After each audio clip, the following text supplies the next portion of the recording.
need to feed my family, or it's pest control, this, that, and the other, and they're just justifying. It's like, just admit the fact that you enjoy it, because then because that's why people do a lot of things, is because they enjoy them. In science even, people are like, oh, it's because it'll find this cure for this way, and in some way this is really interesting. It's like, no, they're studying that because they really enjoy the behaviour of whatever.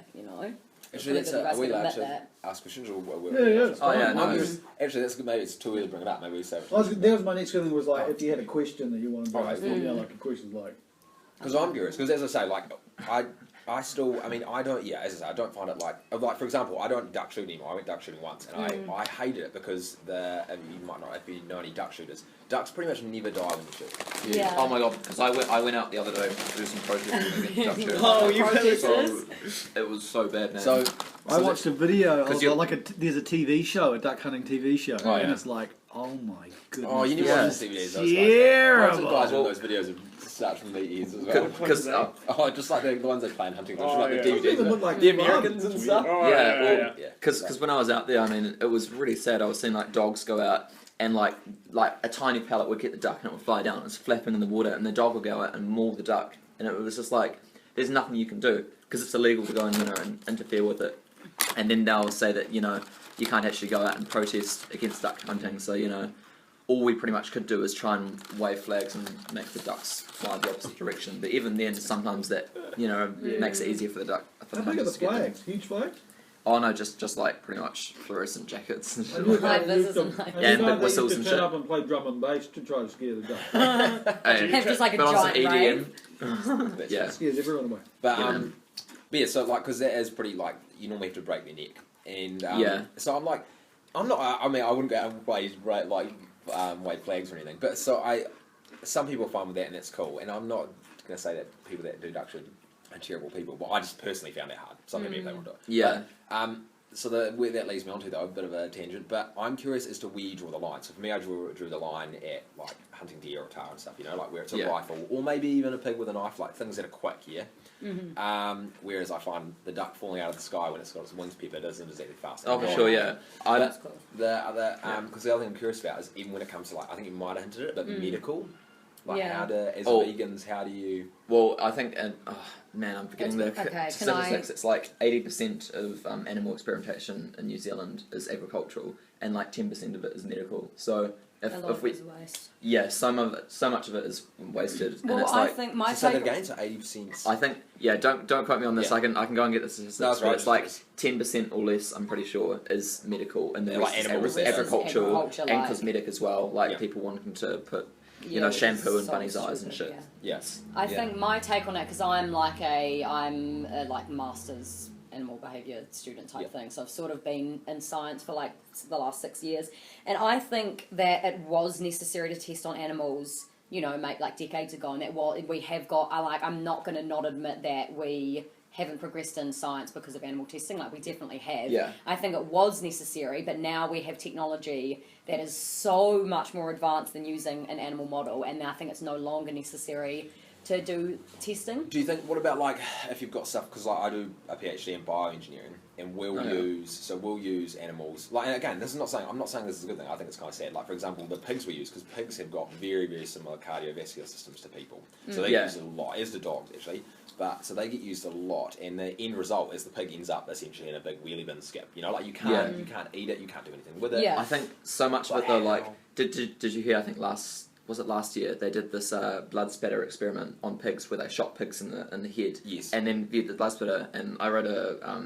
paper on it to respond to it in rebuttal. And it's ridiculous because, like, for one, I mean, if you're thinking about it economically, you can go to, there are places in America where you can buy, like, replicas you can use pig's blood or you can use synthetic human blood, but pig skulls are, like, so much more thicker than human skulls, so it's going to give you, like, wildly inaccurate results.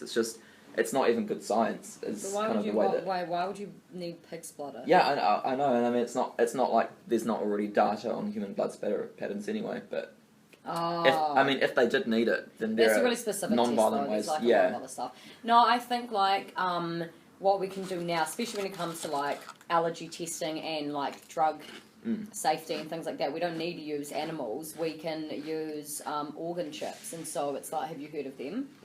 Yeah, so I reckon like that could save a lot of it, and I think we can reduce a lot of it. But like, yeah, it's like the thing is with veganism, people will always think, oh, you know, you can't save 100% of animals because there's still, you know, this tiny slither of animal testing that needs to be done, and so there's no point whatsoever. Yeah. It's like we don't actually want to be perfect and save everything because you can't, because we live in an imperfect world. It's about like, but if you can reduce it even by a tiny amount, it's still worthwhile. So in that sense, in terms of the medical side, if there are certain things that can't be replicated by any other means, like say the cardiovascular stuff that we do, there's no... I'd certainly find it a lot more justifiable. It's so much more justifiable than using it for like shampoo and, you know... Yeah, of course. I was just curious. Whether that meant you guys were like, oh, I don't want to use... And you go, okay, well, if we're going to be vegan, we can't use those sorts of medicines and things like that. Some vegans are real, like, anarchistic and are like, you know, say no to absolutely everything, but like, yeah, I mean, I think that kind of... you know, falls into the extremist category as well. Like, it's not that there's something intrinsically wrong with animal testing, it's just that so much of the time it's unnecessary and it can be replicated, you know, using non-violent means, and it's just like... So your big thing is then, if there's alternatives, use the alternative. Yeah, exactly. Like it's reducing any unnecessary suffering. I mean, also... Yeah. And you can justify that some stuff could be necessary. Yeah. I was also just gonna... I wasn't too sure if you guys were gonna bring up pests as like... you know, hunting things like possums and stuff. But like another thing, and you guys seem quite opposed to doxy, you guys might like this, but like it's ridiculous. What the most effective way to control possum populations is fertility control and not hunting and trapping and things like that for fur trade. And like even dog admits, like here's a quote, it says fur recovery does not reduce possum populations sufficiently to allow the recovery of forests and native species. But then every time, like at least I've had a conversation with a hunter who does try and justify it, usually goes back to things like pest control with things like possums. But yeah, it's like... What's fertility control? Fertility control, so it's basically... Oh, there's this paper here if you want to read it. Making sterilizing them in or sterilizing them, yeah. Like, it's not 100% successful in New Zealand yet, but I think it's around 80% successful, and there's just not enough research being done into it. And in America, they've managed to do it with things like horses and stuff that were pests. They actually managed to completely... you know, sterilise the populations. It's like wipe them out via like the level of the which is non-violent. So yeah, it means that they can't pass on, you know, and have more babies. So then over time the population just gradually reduces. Yeah, man. Yeah, like that's because I wasn't even aware of that today. I was just like, I should probably look up something interesting. But yeah. Do you guys have a question for hunters? I'm trying to think. I mean, you already answered it before, but it was the whole like. I think it's just because it's more... I'm not, like, saying this in, like, a really judgy way. I'm just more trying to get the perspective because I'm such a pussy when it comes to animals. Like, if I stand on my dog, it's like, ah! And you already admitted it before, but it's like, how... Is it really hard to kill it? Because, like, I don't know. Not when the adrenaline's pumping. There's this thing called bat fever. I mean, if you're seeing it as, like, an end task, like a goal when you've been working towards and stuff, it's like, oh, my God, just get it done type thing. But then, I don't know, I think that's the most sort of confusion I have because I can't resonate with that because I've always been really sensitive when it comes to them. Well, see, what's funny is I really don't like killing insects, which is ridiculous, don't you? Me too. We just were watching it. Oh, yeah, I was going to say I should don't. Don't will freak out. He's going that way. He gets freaked out from pictures. But so, if he needs to. It is completely ludicrous, and I know this doesn't sound logical at all because it isn't. But like, I suppose I see insects because they're so small. I'm like, you really are helpless. Whereas maybe because I'm such a shit hunter, 9 out of 10 times the animal gets away. Not to say that doesn't justify killing them because I'm still okay with doing that. But there's I don't know, something about it being bigger that for absolutely no reason at all makes sense in my mind that it's not that. Do you know what I mean? So I don't think like you don't. I haven't met anyone yet. There are people, because you still see them online. There's people that just like to go out and kill stuff. There is those people. I kind of I guess my question would be like, do the means justify the ends? So like, you know, to get that feeling of satisfaction and, you know, feeling of like when you see the freezer full of meat and things, you know, I've done it myself. Is it really like necessary to have to like, you know, end the life of a, you know, sentient feeling animal, you know? Unless you want to answer. It took me, it's funny, that feeling is stronger than you think. It took me, in 2014 I shot the last deer I had for a long time. Oh, it's on record now, that's embarrassing. Yeah. I try not to tell you. Until the other day. And you'd be surprised how eager you stay in the amount of trips I did in that 2 years to, it's just because I moved down to here in Christchurch and up north, it's a completely different scenario. So you have to relearn all your skills in hunting again. Yeah. And so it took me a long time, but I just keep going and going and going and like eager, and I didn't waver. I had still had that strong desire to keep going out and be successful again. And it's not until this year that I finally sorted that out again and shot a deer a few weeks ago. Me and Joe actually, but it's not that it means to the end. You work so hard, and it's your kind of passion. So we're not doing it. You just do. If I was just doing it for me and I didn't get it every time, I wouldn't keep doing it. You know? So I did it for 2 years straight, just not shooting anything. Yeah. So. But then by the same token, we'd never shoot anything and just leave it there. Yeah. Well, we'd never shoot. Like there's times where we'll see animals and it's like we could like, especially on like bush stream and stuff that way, where you can be like, I could totally shoot that, but I can't actually recover it. I can't get it. There's no way for me to reach it. So that's cool. fantastic. I think that's like, it's not about just So you still have those conversations about those schools. I mean, even last time we got the deer, because we shot 2, there was 3 together. And then even after, so Elliot shot 1, and then I'd shot 1, and then there was a 3rd one, and then Elliot said to me because he thought I was gonna. He's like, don't shoot it. We can't even take that out. There's no point killing it. So you just that's cool. So it's like, and I wasn't going to shoot it. We saw it. I think the eager buck fever though. You're like so. But people do, Yeah. People do. I mean, and you hear stories of like, especially with like when people get into like long range hunting and things like that. Especially these days with technology and stuff. So people for tar and things. Shoot a cave. They'll just shoot to out a cave. They'll be like, they'll have no intention of going to collect that. 1 kilometre away. I mean, it's not just like a kilometre walk. That's like up and down like a few valleys. You know, and so they're carrying it back. 1 kilometre linear distance. It's like a 10-hour walk. That's a long walk. So and some people get into that, and like I mean, again, it's not like I would discourage that from people I know because I just think I'm like in that sense I'm like it's unnecessary. It's so unnecessary. But yeah, in terms of the ends justifying the means, I think it's like. The thing that's hard is it comes down to, like, do I think what I do is, like, really good? No.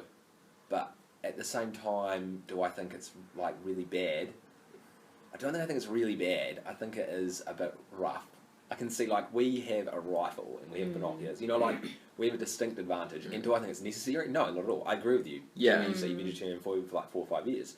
And we still do eat vegetarian together, like, a couple of times a week. Again, mostly because she's, like, so big on the environmental impacts of farming. Yeah. So I totally get that. Yeah, like I don't have a good answer. I don't, and I don't want to even try and convince you anyway. I don't have a real good answer to be like, this is why hunting is perfectly fine.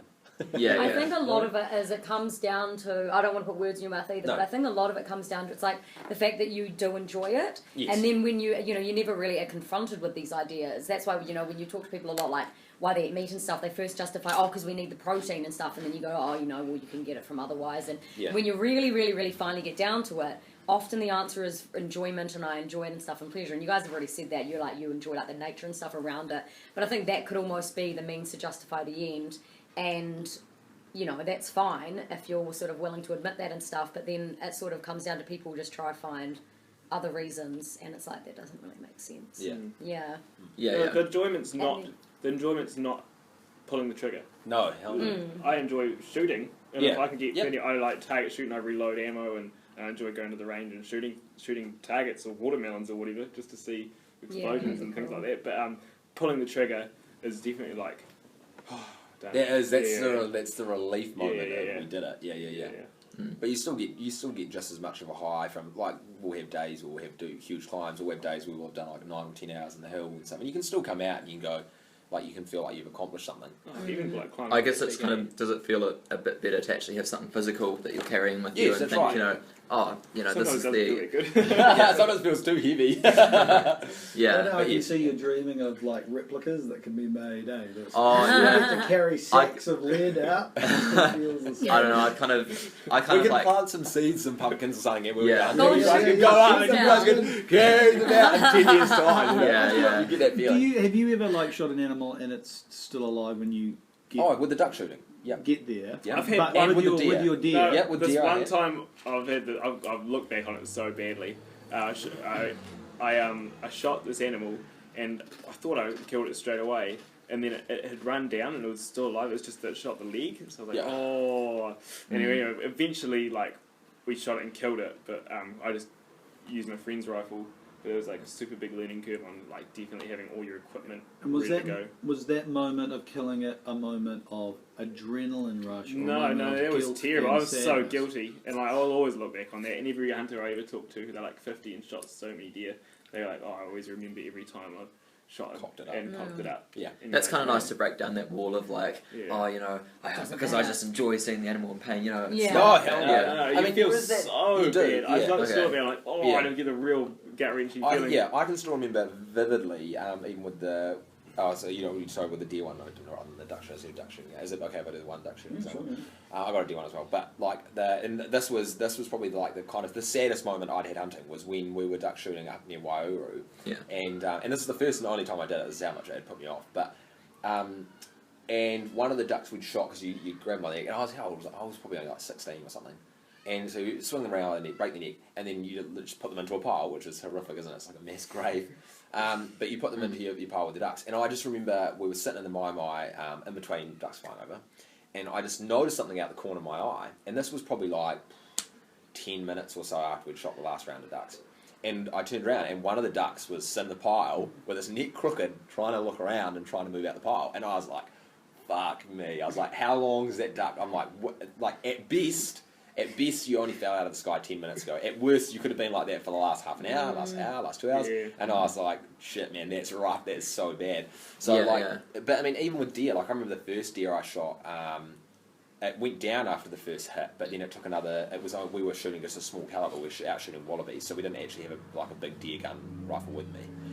And so that was about 300 meters away. So it was pushing this little caliber, and deer went down. It didn't run off, fortunately, but it took another two shots before we were sure like that isn't going anywhere. And then we ran down the hill over to it, and again like 300 meters linearly. Thought that could have been like 600 meters or 400 meters, whatever it would have been, of running down and up over to this hill. And when we got there, the deer was still alive, so we started to cut its throat. And even since then, like, and that was that caliber, not that it really means much, but it was a 222, so it's quite small. It's almost like the caliber you'd shoot rabbits with. It's a slightly heavier bullet, but just a lot more powder behind it, a lot faster, but it's still not a big bullet, Yeah. So when I worked at hunting and fishing, we'd have guys, and this again is just a sign of like how it impacted me. We would have guys who would come in and be like, who were new hunters, and even when I was hunting and fishing, I was still very new. I was only like 17. But guys would say to me, oh, I want to get this sort of caliber, but what are you using it for? And they might say, oh, I want to have a rifle to do everything. And people come about, I want a 222 to do deer. And I'd always say, I was like, look, I mean, you can, like, it will kill deer. It's perfect. It's legal to use a 222, but it's not. Shot placement has to be beginner. So you got to be real key. You have to be awesome shot placement. And so, like, I still encourage people now that. Because I still have that view, like, you don't want to leave it in suffering. You want it to make it quick. You want to make it quicker than, like, 1080 where they starve themselves out. 1080s, I think, for me, I definitely, like, I can resonate a lot more with the feeling that you want to end the suffering as quick as possible than with factory farm meat, which we're not going to go into too much because this is more about hunting. But, I mean, for that, I definitely, like, I'd view, the whole factory farming process with the animal, as bred and like, metal crates and stuff, and its entire life is suffering, rather than, just pretty much, you could say like, at worst half an hour of suffering, at best just, a quick bullet to the brain or something. Then that would be a lot more justifiable. But there's a differentiation, I thought it'd be easy to get the impression that it's the thrill of the chase rather than the thrill of the kill. Yes, it is. No, exactly. Definitely is. Sorry, were we not making... No, you were in there, but I thought initially, like, I was imagining for these guys going, okay, I guess there's a primal caveman thrill in seeing something die. No, not seeing something die. I still reckon there's definitely a primal thrill in, like... In hunting, I agree with it. I mean, when you walk along the most barren thing, you're like, there could not anything live here. Bacteria can't survive here. And then you see a deer after, like, 6 hours of just climbing and looking and you go, that thing needs to die! Well, not even so much like, that. How we spend so much time just watching them or wanting to get photos. Like, I don't even know. So they're beautiful.